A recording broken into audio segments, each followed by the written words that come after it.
Hello, everyone. Thank you so much for joining us tonight. I know that some of you are here tonight because you know me and you believe in the work that we've been doing. Some of you are here because even though you don't know me yet, you care about our home, this district that we live in.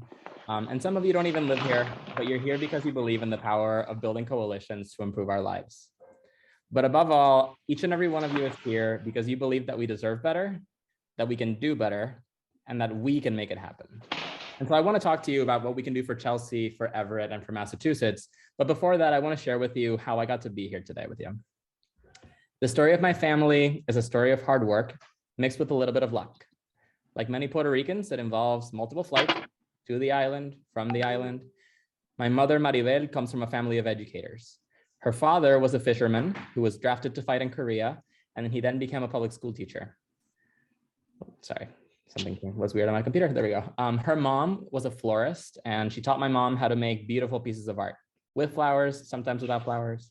And her grandma, Mama Carola, was a school cafeteria worker who was the first woman in her town to learn how to drive, and also the kindest person that I've ever known. And so my mom became a master seamstress who was also a teacher for over a decade, who made baby outfits and wedding dresses for half the family, and who made church vestments for every priest that we've ever known. My dad, also named Roberto, is a great administrator who comes from a family of small business owners. His mother owned the town store, and then his father opened a funeral home in the 90s.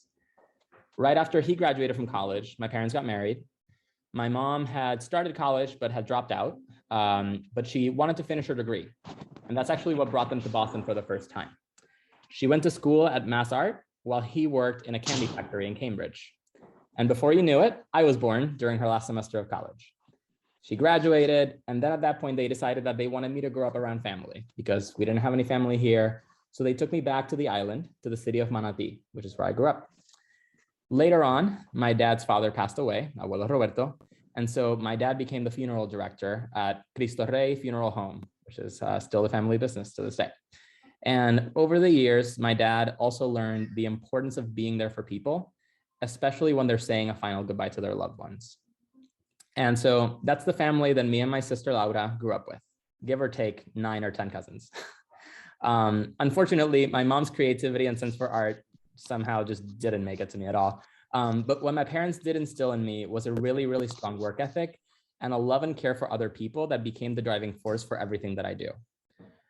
So when I graduated from high school, it was my turn to leave the island. I left for the University of Michigan with a scholarship that I had worked really hard to earn. And here's the part where I would love to tell you that Michigan was not ready for Roberto and that I just crushed it. But the reality is that Roberto was not ready for Michigan. In my first semester there, I took calculus and I almost failed. Half of my classmates had already taken calculus in high school, but my high school didn't even offer calculus. And so that was the first time that I felt like I wasn't good enough and that maybe I wasn't going to make it. I wouldn't know to call that experience education inequity until many years later. But even though I struggled, I also made the best of it. And I graduated with 2 bachelors, a master's degree, and many, many friendships that have lasted to this day. And I believe some of those folks are still here today. So thank you for joining us. I started my career recruiting students to go to Michigan just like I had. It was really hard to read applications of high schoolers whose lives sounded just like mine. Kids of color, not wealthy, from under-resourced schools.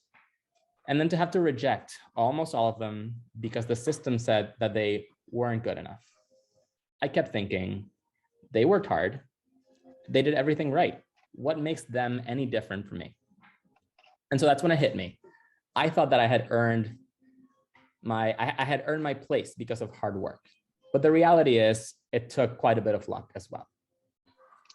And there's a lot of us who don't get so lucky. If my friends hadn't wiped my tears from my face and taught me calculus in our dorm room, I might not be here with you today. If my college application had been read by somebody who was in a bad mood that day, they might have denied me and I might not be here with you today. But I am. So I decided to make it my life's mission to destroy these oppressive systems that keep people like us down. I just knew that there had to be a better way forward for all of us. And in 2018, at the first Amplified Latinx conference, I heard then Boston City Councilor Ayanna Pressley say that those who are closest to the pain should be closest to the power. And right at that moment, I knew that I wanted that woman to be my congresswoman.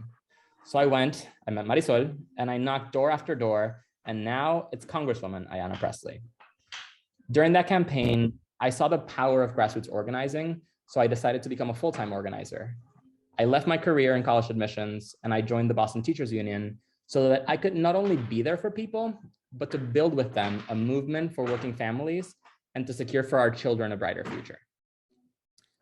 As a renter for many years, I had to move every year or two because rent was too high, the bus route was not reliable enough to get to work, it kept leaving me stranded at Harvard Square, just go right by me. And so Sarah and I chose Chelsea because it felt like home. We came here, people speak Spanish on the street, so our baby could grow up hearing it everywhere. Chelsea's also 2 square miles, small enough that we could quickly get to know people, get involved, and really make a difference. And we were able to become homeowners in Chelsea because of another stroke of luck. We found this affordable, super old fixer-upper house that was sold to us by a couple who had lived here for 60 years. They raised 5 kids in this house.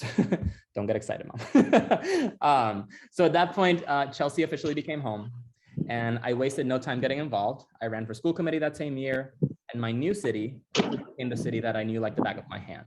I spent months talking to hundreds of voters across the city, knocking doors and calling folks, and learning about their concerns. And because of my own experience with education and justice, I was deeply committed to fighting for the students and families of Chelsea and our Chelsea public schools.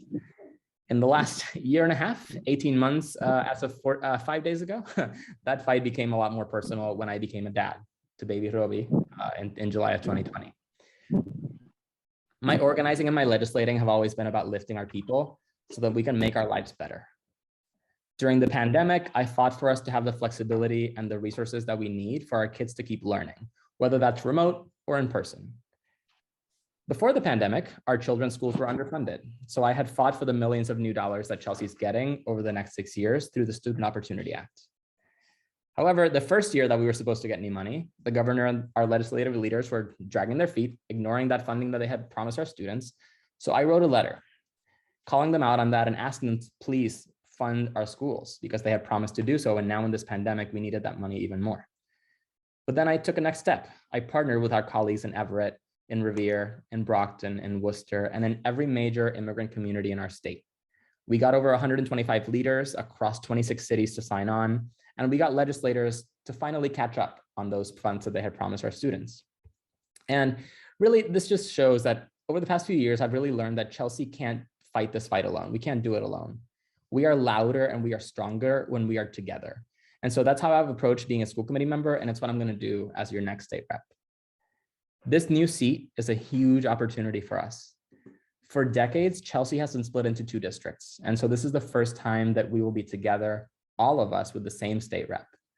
We're going to build a movement that's going to fight to keep more people in their homes, to give you adequate healthcare without bankrupting your family, to make sure that your bus or your train is on time and that they run more frequently so that there's space for everyone and we don't have to be piling on top of one another. And above all, to make sure that the air you breathe and the water that you drink are safe. I hope that you'll join us because I'm ready to get to work. I'm ready to go, but I'm going to need you to make this a reality.